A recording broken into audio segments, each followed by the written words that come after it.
Hello, everybody. Hi, everyone. Today is Anything Goes Friday. No, today's we put out a request for some questions. Thanks to those who sent back some questions. Today we're going to do a brief Q&A, and these are the questions that we are going to be working with today. So we have one: what do you do when you're too scared to dive into certain memories? In other words, working on changing certain memories. Number two, I have a hard time coming up with memories, and when I do, I have very little emotion to them. Number three, how do I help my 9-year-old granddaughter through things? How do you change childhood memories when you're still a child? That's a great question. Number four, how does one operate with big deadlines for work? Is it worth using the time to undergo this process, changing memories, to enhance your work? And finally, doing everything I can, but I haven't found relief from my physical symptoms yet, so I find myself thinking about them a lot. So Right. Some great questions. Very good ones. You ready to jump in? Yes, sir. All right, let's do it. And pull. That's good.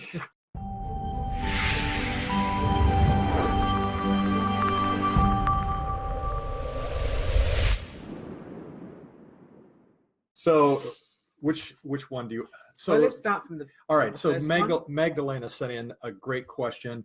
What do you do when someone is too scared to dive into certain memories, too big a resistance? Is it possible to get through it on his or her own? Mhm. I would like to clarify the question. It's nothing too traumatic Right. that happened in these memories. By being too scared, I mean that the person is afraid to change the memories that may occur after flipping these memories. Afraid of the changes. Oh, yes. yeah. The person is Yeah. very afraid of the changes that may occur after flipping these memories. Right. Okay. So thank you, Magdalena. It's lovely to hear from you. As you mentioned, the memories are not traumatic. So just a sort of precursor here that obviously if it is a traumatic memory, then you definitely don't want to be addressing it on your own. Mhm. So, but since you say that it's not traumatic, and if I understand you correctly, you have a fear of what will happen if you flip the memory. Mhm. Really, you want to address that. So, for example, so when you say you're scared of what may happen if you change the memory, what is it? What's wrong with it? So, in other words, for example, let's say I have a memory of being humiliated in school. And if I change that memory to where I was popular in school, what is it about being popular in school that I'm scared of? So notice what happens inside you. So here we go. Let me give you a couple of steps. So first step, imagine you have already changed the memory. So pretend you've already changed it. What does that feel like? What does it look like? What does it feel like? And what happens inside you when you think about that? Notice what happens inside you and then do the same process. So notice what happens. And so let's say I feel fear. Good. So how does that feel? Well, it feels fearful. Then go back to your earliest memory of fear. So use the same process, because the truth is, and remind yourself of this consciously, changing a memory is not doing anything dangerous. Mhm. There's Mhm. there's nothing outside of you that's going to be affected by you deciding what you want to change your memory to. It is literally just you in there. That's all. It's you in a box of hats playing all the characters. So it has no real world effect in that way. What it will do is change how you feel about yourself in a positive way. So I'm also kind of picking up something from this question too that I've experienced in working with other clients. The feeling, so if you're new to this process, the fear of who am I going to be if I change these Yes. memories? Right. And I think that's a real natural fear. And I think there's that your subconscious, the resistance there against making the changes. Right. And then you have to be really strict with yourself or honest with yourself. The truth is you're not going to be the same person. But isn't that the point? So if you're happy with who you are now, then don't change anything. But you're going to change whatever it is you want to change about yourself. There's nobody outside of you doing this. So I wasn't happy with being stressed and struggling. So I used to be a very stressed person, and I am not the same person as I was then in the way that I am no longer stressed. So I'm still me. I still have all the other stuff that, I kept the good stuff and I changed the bad stuff, and that's all it is, And I think that the other thing that you gain through doing this process is empowerment. Yes. You gain control over your own emotional states. Absolutely. Right now, what's happening is those old memories are still there, and your subconscious is referring to those old memories, and it feels like you're completely at the whim of whatever is going to happen. You don't have any control over your emotional state. By going through this process, you're gaining the control over your own emotional state. So maybe the question to ask is, and maybe the fear of, one of the fears is that you actually do end up in a place of responsibility. Yes. You end up in a place of control, and that's a new place to be. And that can be a little bit scary, but much more freeing, much more empowering. Yeah. And a way of thinking of it as well is, imagine you're sitting in a room and you're watching a TV, and the whatever's on the TV is not what you want to watch. And so you're looking at everybody else in the room, can you change the channel? And they don't know what you're talking about because they're watching a different program. And the truth is you're sitting on the remote control. So this is about, taking responsibility and taking control is about learning to, number one, realizing you're holding the remote control yourself, and then using it yourself to change that channel to whatever you want. And the truth is, you're the only one who can see it. Everybody's watching their own channels. So I hope that helps a little bit. Let's jump into questions 2 and 3. So Dina sent in a couple of questions for us. I have a hard time coming up with memories to work on my own. And if I come up with a list, I have very little emotions to them. Any suggestions? Okay, very good. So Dina, what we've started teaching now is that less archaeology and more creativity.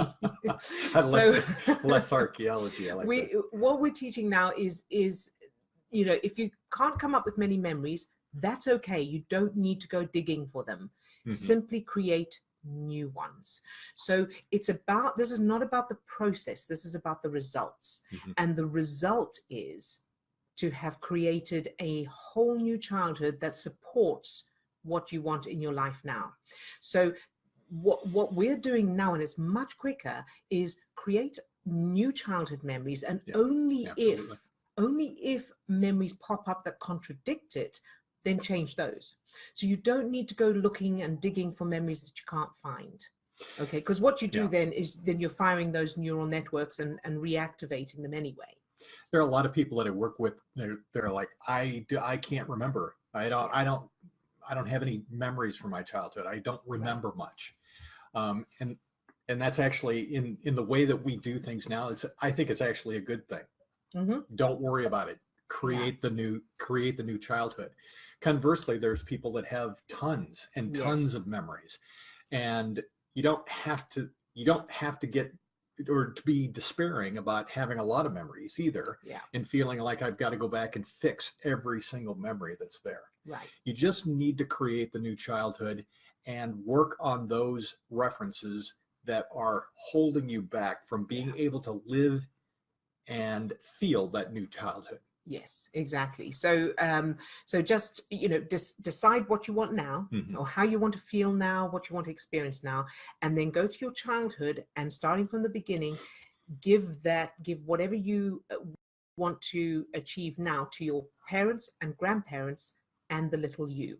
So you have a strong foundation that your subconscious is going to as proof. Absolutely. And as for the memories that you do come up with where you don't have emotions, or there's not much emotion there, great, change them. The only thing about the emotions is to bring them down. So the reason we address emotions first is because it's the emotions that very often stop you from being able to just reimagine.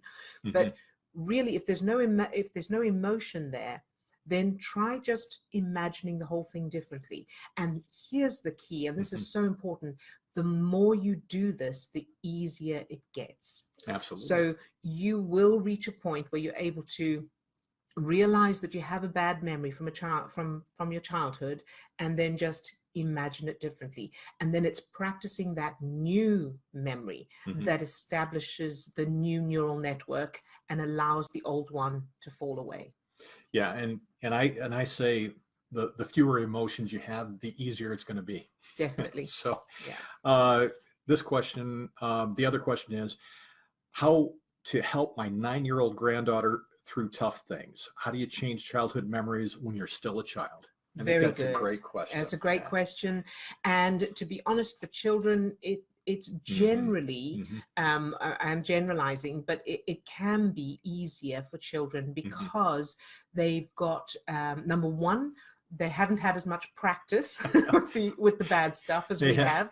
And they haven't had the imagination beat out of them yet. For the most part. So, how to help her, number one is to her how this works. So the fact that her the difference between the conscious and the subconscious, the fact that the subconscious can't tell the difference between reality and imagination, will believe whatever she gives it, and she can create wonderful stuff in her mind. So if she's got specific memories that you want to change, just talk her through changing them, in a way that is obviously aimed for a child. So for example, let's say she was bullied at school. So you take that, let's say it was in the classroom and somebody pushed her or whatever. So whatever the scenario is, ask her what could have happened instead. What would have been more fun?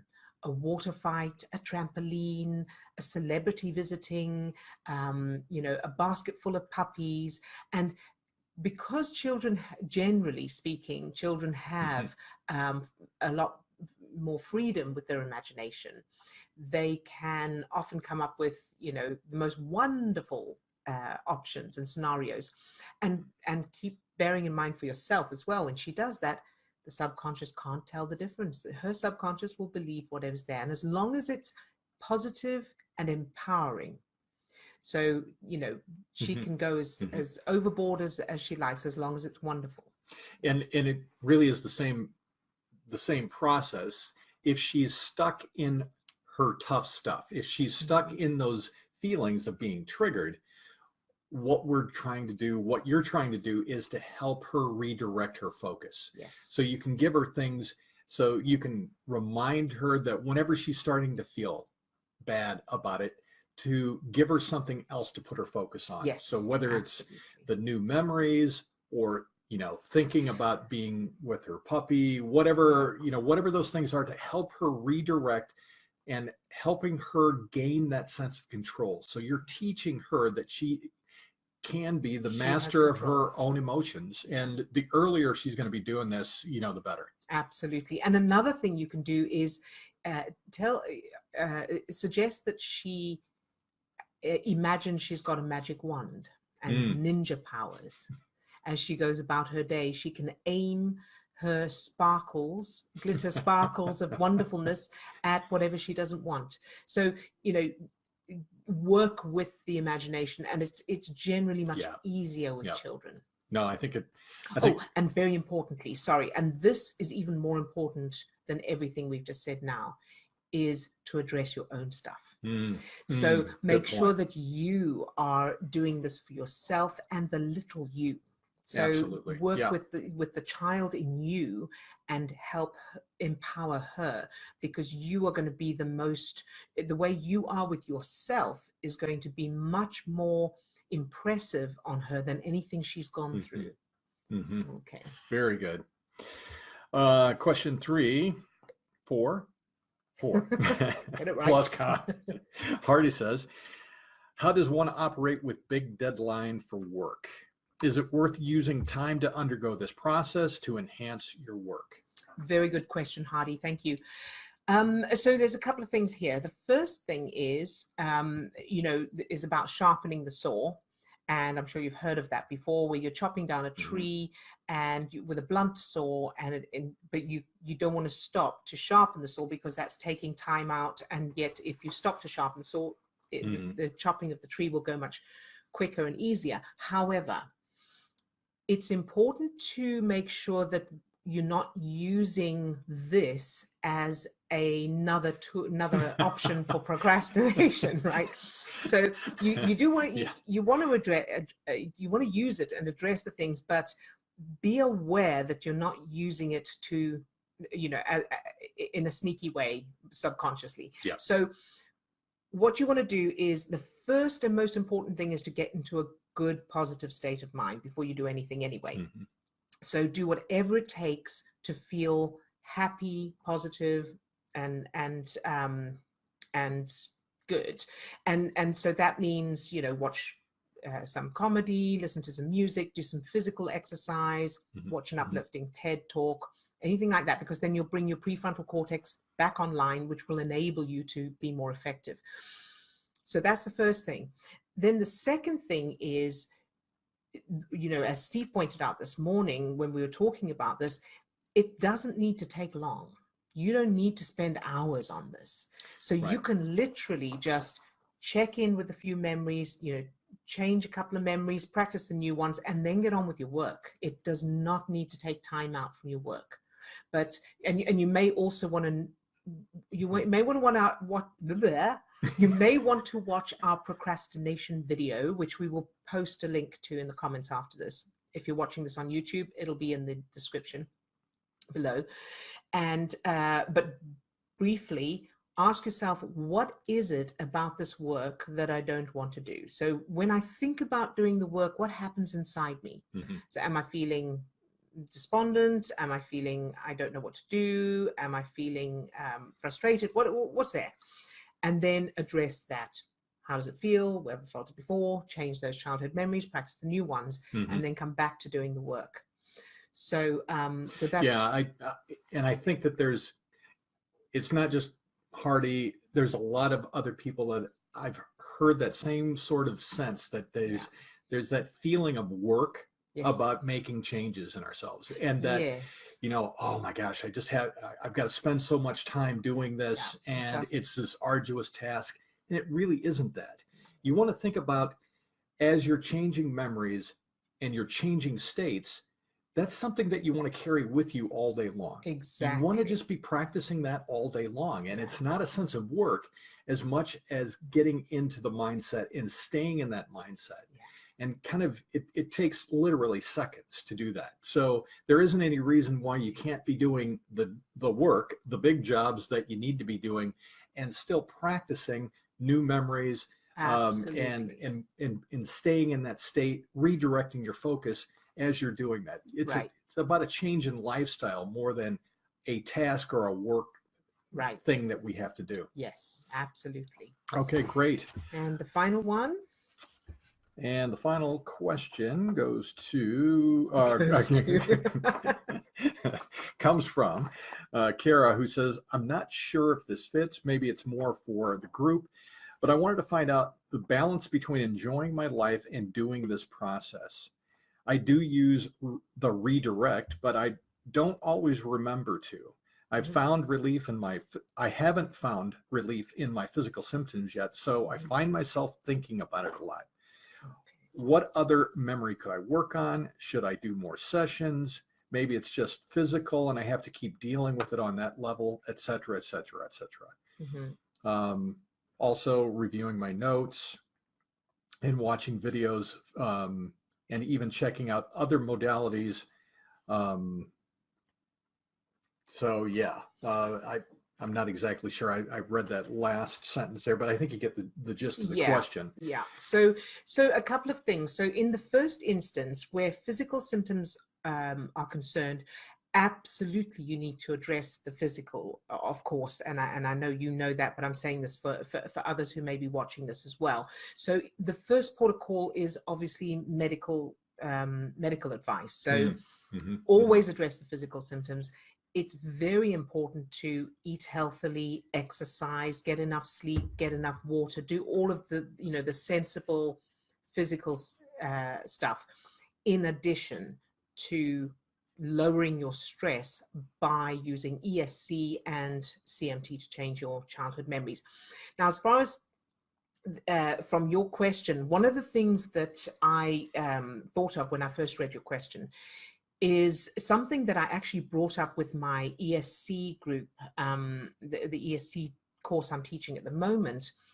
Yesterday or the day before it came up, is if you are doing everything, so you've addressed the physical stuff, so you've checked with a medical professional, you're doing all the physical stuff that you need to do, you're changing childhood memories, you're practicing the new ones, you're perhaps doing ESC as well.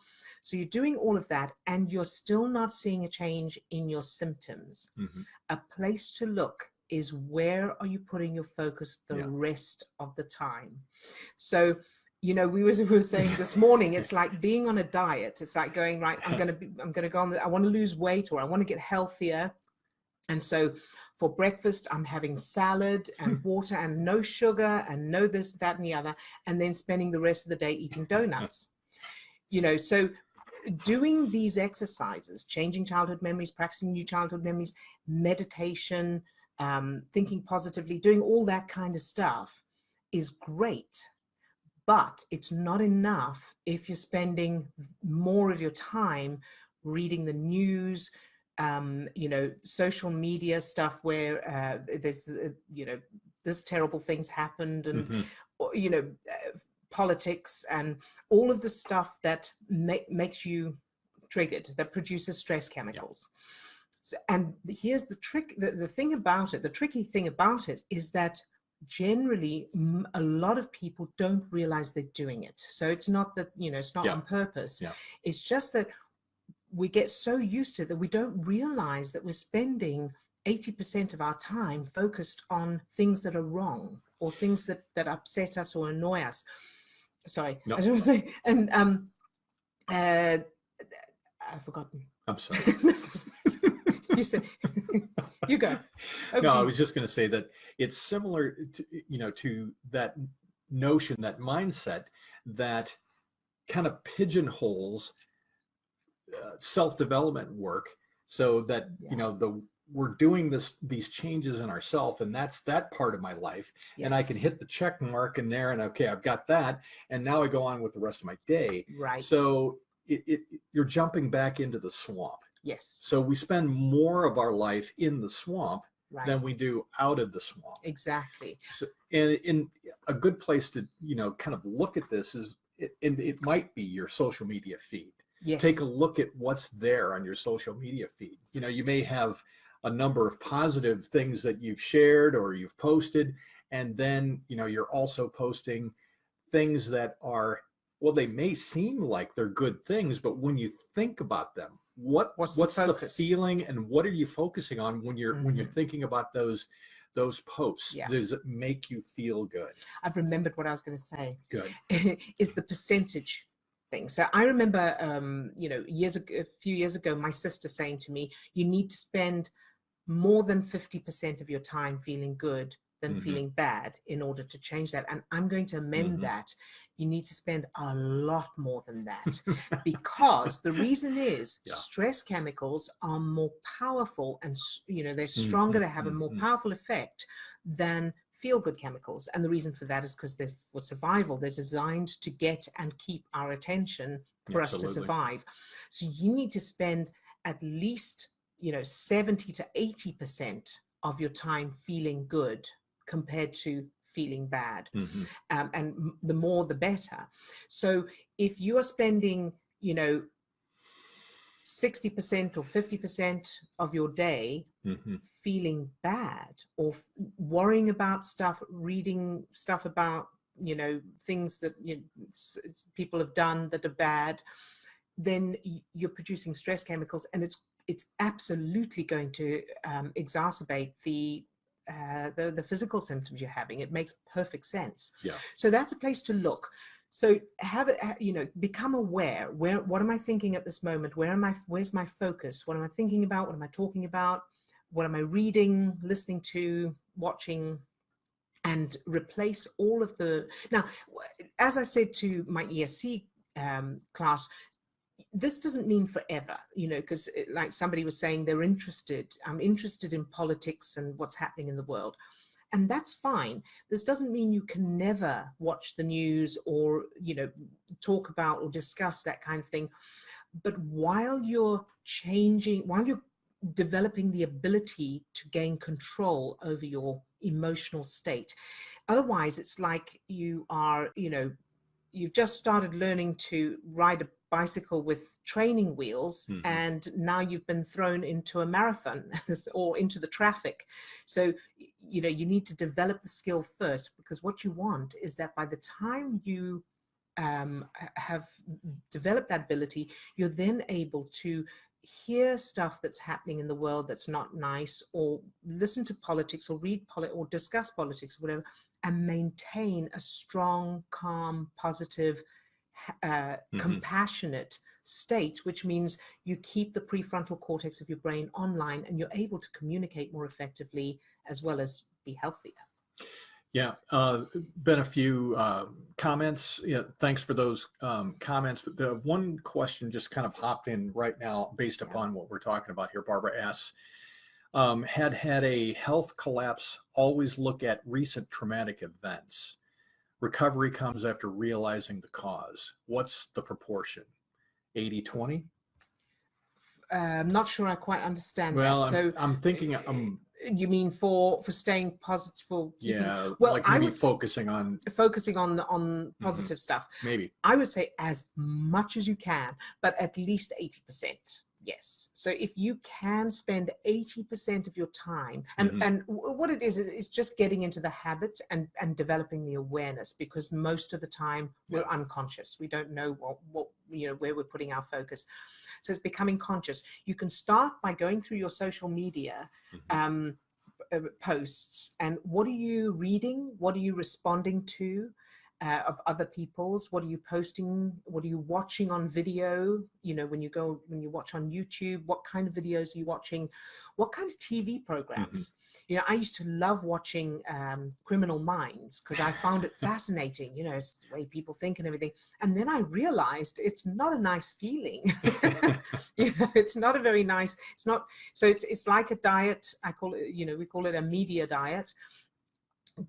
Pay attention to what you are allowing to come into your. I used to listen to National Public Radio news. Yeah, I mean, from the moment I was awake until I went to bed at night, it was just on all the time until I recognized what that was doing. Yes. You're just constantly putting yourself in, someplace on that stress chemical scale. Yeah. You're either angry or worried or frightened or whatever about each one of those stories that you're hearing. And without realizing it consciously very often. Yeah. And and you get addicted to being in those states. You get addicted to seeing the bad stuff, hearing the bad stuff, and those feelings. So, and the reason we become addicted to that is because it's survival. So when something bad happens, we are designed to put our full focus on it, because in case, the lion attacks. Now, this is a discussion we don't need to do that. That isn't for another time, yes. A discussion for another day, that we're not advocating that you get, that you never, take a look at the news or anything like that. It's just that while you're in the process of learning these techniques, getting yourself to a place of strong emotional condition that you feel like you're in control of, then putting yourself in the pathway of the donuts.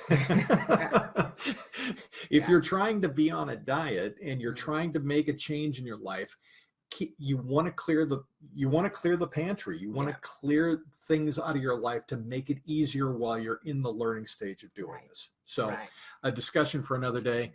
I think I think that that's it. Thanks again for all the Fabulous. comments. I know that we've gone kind of long on this video, but Yeah.